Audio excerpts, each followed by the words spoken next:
वेश बदल करके देवता ब्राह्मण के रूप में नैमिषारण्य में दधीची के सामने प्रस्तुत होते हैं। हे महात्मन, आपकी जय हो, चरणों में प्रणाम किया।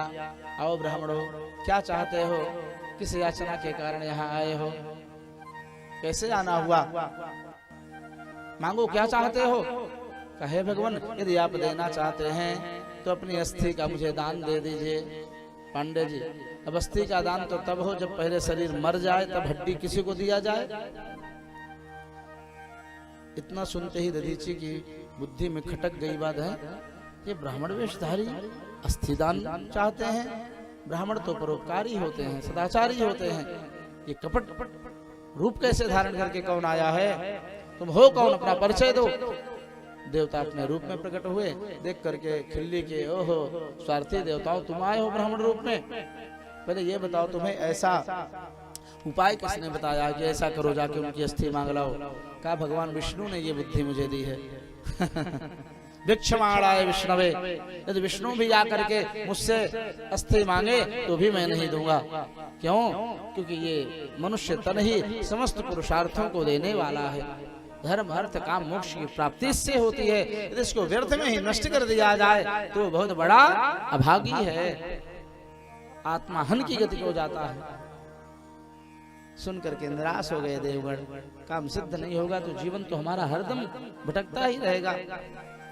जाते जाते देवताओं ने हाथ जोड़ करके एक विनती की, भगवान आपकी अस्थि दे ना दें ये आपकी इच्छा। एक चीज मैं कहना चाहता हूँ, ननु भूय न जानाति।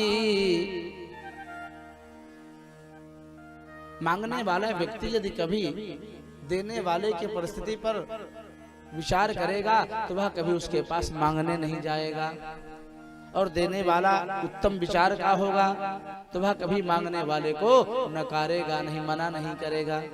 ये बेचारा परिस्थिति से मारा है, अपने समस्त यश बल तेज लक्ष्मी को त्याग करके ये मेरी शरण में आया है मांगने के लिए। ऐसी धर्मयुक्त बात को सुन करके दधीची प्रसन्न हुए हैं और योग में स्थित होकर भगवान शिव का स्मरण करते हुए अपने तन का त्याग किया।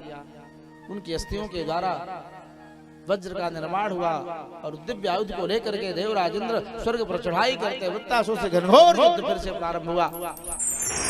एक बार की बात है, वृत्तासुर ने भयंकर मुष्टि प्रहार ऐरावत हाथी के मस्तक पर किया।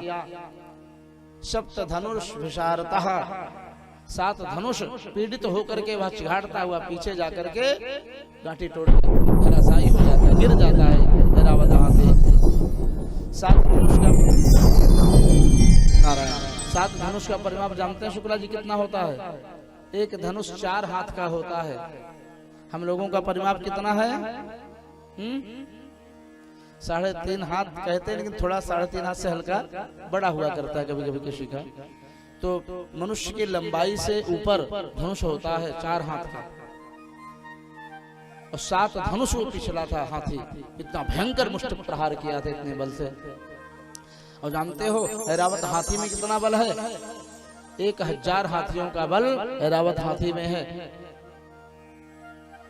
28 हाथ वो पिछल गया, चिघाड़ करके गिरा। मातली रथ लेकर के आए, देवराज उछल करके रथ में बैठते हैं। भयंकर युद्ध होने लगा।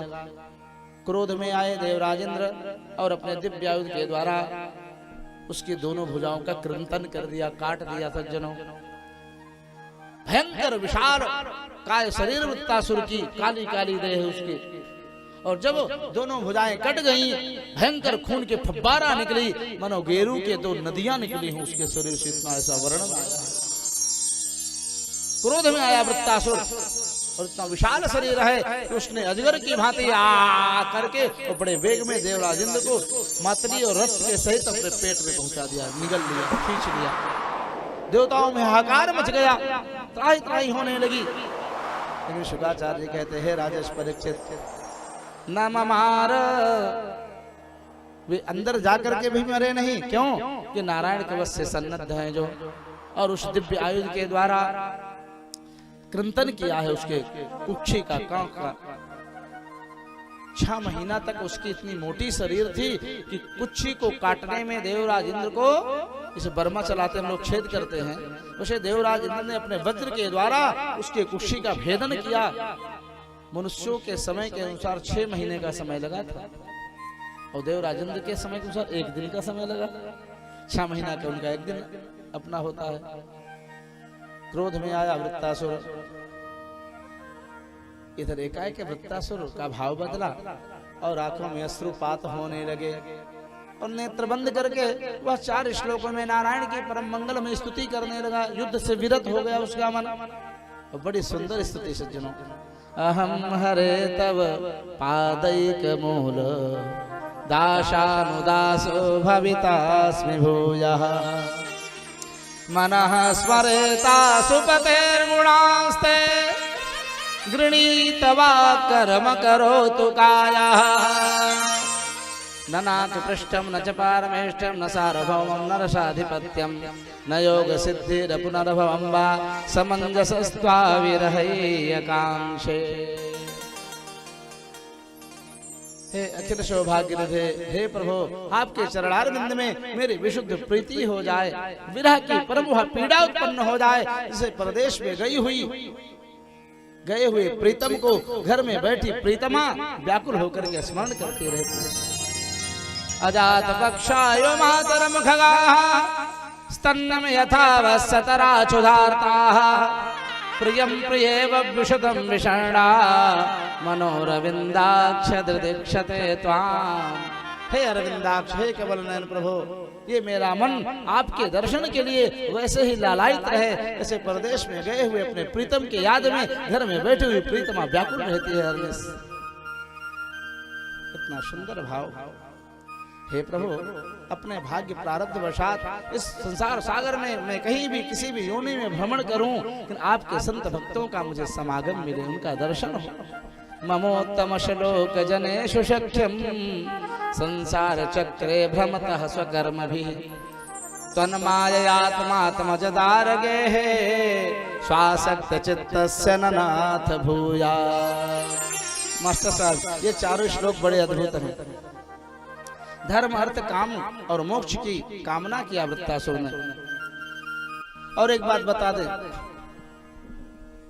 ये श्लोक इतने अद्भुत हैं कि मास्टर साहब एक बार इन श्लोकों को हमने अपने घर में आए हुए कुछ लड़की वालों को सुनाया।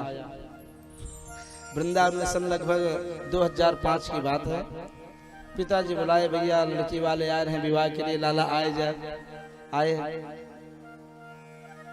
पूछा वृंदावन में भागवत पढ़ते हैं, कहाँ कुछ सुनाइए। इन्हीं 4 श्लोकों को सुनाया। जब भी हम वृंदावन जाते हैं बिहारी जी के सामने इन श्लोकों को आज भी बोलते हैं, तो इनको सुनाया, व्याख्या किया। भगवान के भक्तों का, संतों का दर्शन प्राप्त हो, उनका संग मिले। इस संसार सागर में कभी भी हे प्रभु हमारी मति न लगे, आपके चरणारविंद की भक्ति लगे, ऐसी कृपा करो, ऐसा वैराग्य दो। सुन करके तो सामने कहे बहुत अच्छा भैया, बहुत अच्छा बोला।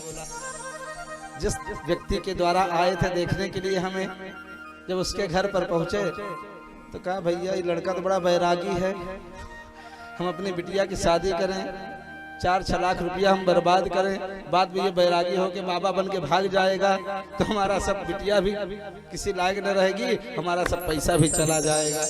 इसलिए उन्होंने विवाह कैंसिल कर दिया। बोलो राधे राधे। तो ये श्लोक बड़े दिव्य हैं।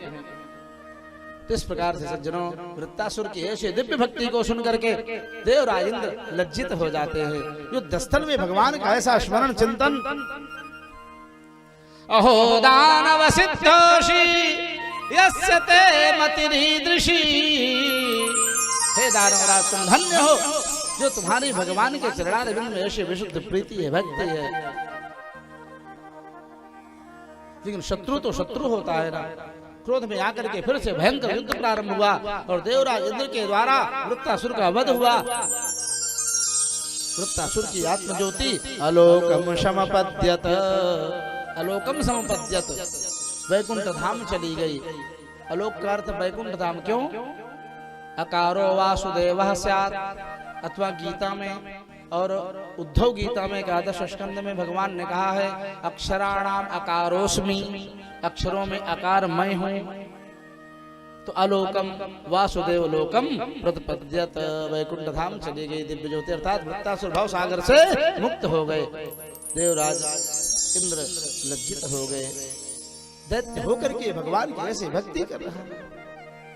हम देवता होकर के, सद्गुणी होकर के, सतोगुणी होकर के और विषय भोग में लीन रहते हैं। धिक्कार है हमारे जीवन को।